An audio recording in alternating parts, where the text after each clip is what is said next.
Vivez le CES 2018 sur The Grand Est avec Remade, le spécialiste du high-tech reconditionné.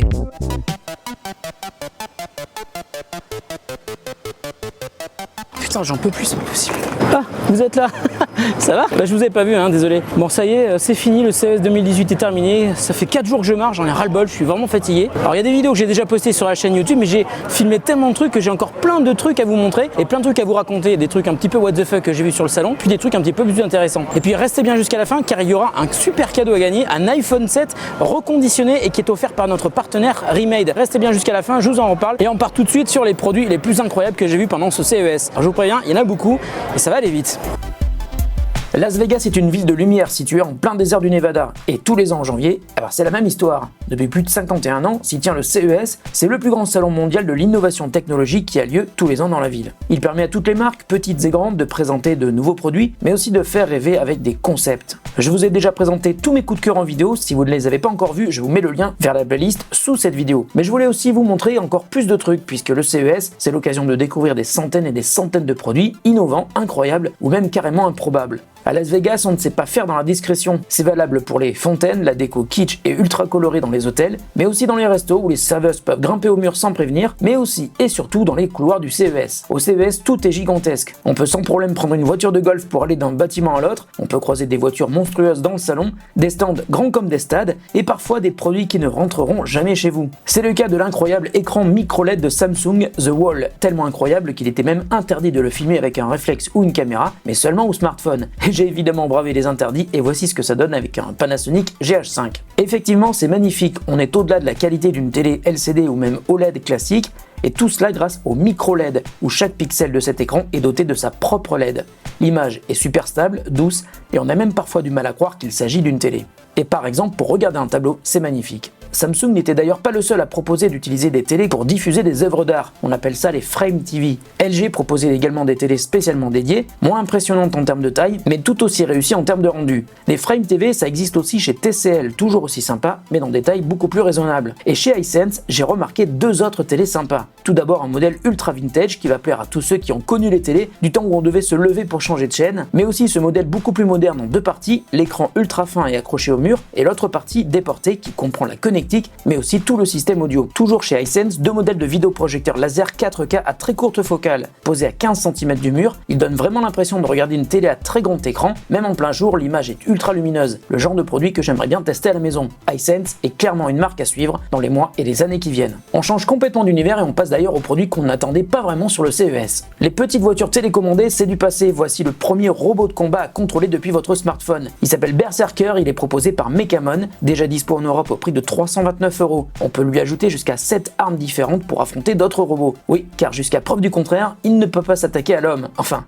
pour le moment. Voici maintenant un produit innovant mais qui sont pourtant assez inutiles, le Axon M de ZTE. Un smartphone double écran. On peut afficher en mode miroir pour voir la même chose sur les deux écrans, en mode classique où chaque écran est indépendant, ou en mode grand écran, avec donc le contenu partagé sur les deux écrans. Le smartphone est assez lourd et un peu encombrant, mais ZTE ayant décidé de ne plus commercialiser ses smartphones en Europe jusqu'à nouvel ordre, même s'il a l'air bien cool, aucune chance de voir débarquer le Axon M chez nous pour le moment. En termes de rencontres inattendues, je pourrais évidemment vous parler du canard vivant qui était là pour promouvoir un canard connecté, lui, et destiné aux enfants malades du cancer. Et là, on a vraiment envie de dire, mais what the duck? Pas directement lié au CES, mais toujours à Las Vegas, j'ai fait la connaissance d'un robot qui livre des repas dans les chambres des clients, et ça se passait dans mon hôtel, le Renaissance, juste en face du Convention Center. Alors j'ai eu peur, je n'ai rien commandé, mais c'était quand même très sympa à voir. Toujours étonnant et toujours un peu what the duck, la robe à encre électronique. Elle utilise la même technologie qu'un Kindle ou un Kobo, avec une encre qui permet d'alterner la coloration entre noir et blanc sur chaque bande qui compose cette robe un peu futuriste. Ça ne sert pas à grand chose, ce n'est pas vraiment très joli, ça fait un peu mal aux yeux, mais c'est quand même très marrant. Toujours étonnant, une table de bar pour jouer à Pong, mais attention, ce n'est pas un jeu vidéo, cette table est composée d'un système d'aimant qui permet de contrôler des raquettes, une version inédite dans des jeux de la préhistoire du gaming.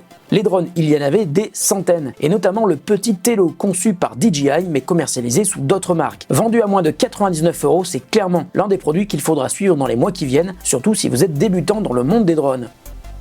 Le Power Egg n'est pas nouveau, il est même déjà commercialisé en France au prix de 1599 €, mais il fait toujours forte impression. Il s'agit d'un drone en forme de ballon de rugby, doté d'une caméra 4K avec un angle de vision de 95 degrés et qui est fixé sur une nacelle rotative. Avec 23 minutes d'autonomie, vous aurez tout le temps de tester le déploiement de ses pieds. Toujours en termes de drone, voici ce que l'on a pu voir du 9 au 11 janvier dernier au CES, mais pour cela il fallait se déplacer sur le Strip, la grande avenue qui traverse Las Vegas du nord au sud. Il fallait aussi s'arrêter au niveau des fontaines du Bellagio. Pendant 3 minutes, le show incroyable conçu par Intel mettait en scène 100 drones. Tous étaient synchronisés pour effectuer une chorégraphie magnifique. Pour la petite histoire, le modèle de drone s'appelle le Shooting Star. Il a été donc conçu par Intel. Il ne possède pas encore d'autorisation de vol ni de date de commercialisation. Il ne sera d'ailleurs pas vendu aux particuliers car il est destiné uniquement à la mise en scène de ce type de spectacle son et lumière. Enfin, autre anecdote, pour préparer ce spectacle incroyable, Intel a battu un record du monde en faisant effectuer cette chorégraphie par ses 100 drones à l'intérieur d'un bâtiment de Las Vegas pour garder le secret. Enencia est une start-up française qui a présenté une bague destinée aux musiciens. Grâce à ses capteurs de mouvement, la bague peut se transformer en contrôleur MIDI pour des logiciels de musique comme Ableton Live. En bougeant sa main, la bague permet d'activer des mouvements MIDI comme le volume, le vibrato, le pitch bend ou même des potentiomètres de filtres LFO ou des effets. En clair, n'importe quel contrôleur peut être assigné à la bague Enencia. C'est simple et très impressionnant. Si ça vous intéresse, restez attentifs car la start-up lance une campagne Kickstarter au mois de mars prochain. Également française et elle aussi basée sur les mouvements, voici Lexip, une innovation qui nous vient du milieu professionnel et qui se décline désormais sur un produit dédié au gaming. Lexip est une souris 3D dotée d'un joystick situé sur le côté de la souris. Elle vous permet donc de vous déplacer avec un angle de 30 degrés dans toutes les directions dans les jeux vidéo et peut donc remplacer un joystick. On peut contrôler le roulis, le tangage et le lacet. Mais ce n'est pas tout, puisque la souris permet aussi l'inclinaison sur 2 axes, en avant, en arrière et sur les côtés, grâce à une plateforme mobile sous la souris. Mais l'un des moments les plus marquants de ce CES 2018 n'était pas vraiment prévu. Il s'agit de la gigantesque panne d'électricité de plus de 2 heures qui a plongé le Central Hall dans le noir complet. Le Central Hall, c'est le plus grand hall du salon, ça fait un peu tâche. Le CIS Blackout a même eu droit à son hashtag en trending topic sur Twitter et même à une petite vidéo improvisée sur place.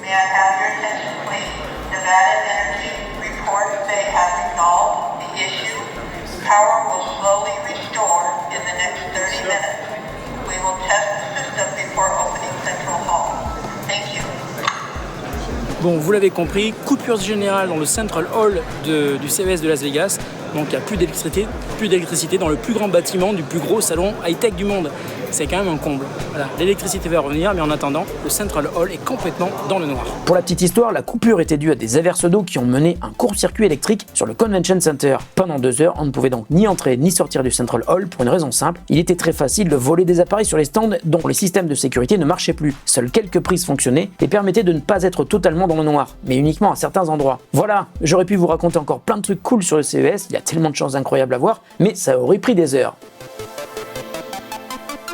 Voilà, la vidéo est terminée, comme le CES 2018, j'espère que ça vous a plu et j'espère qu'on se retrouvera l'année prochaine pour le CES 2019 et comme je vous expliquais en début d'émission, vous allez pouvoir tenter de gagner un iPhone 7 offert par The Grand Test et Remade. Alors Remade, si vous ne connaissez pas encore, c'est le spécialiste français du reconditionnement premium d'objets high-tech. Ils vous permettent par exemple d'acheter un appareil comme un iPhone 7 remis à neuf, mais bien évidemment dans un budget qui n'a rien à voir avec le prix d'un iPhone 9. Pour tenter de gagner, il faut aller sur mon compte Twitter, me suivre, mais aussi suivre le compte Twitter de Remade qui vient d'être lancé et il y aura un tirage au sort dans quelques jours. Je vous indique tout dans le concours. Merci de votre fidélité et merci de nous suivre sur The Grand Test. On se retrouve très bientôt pour de nouveaux tests de produits high-tech.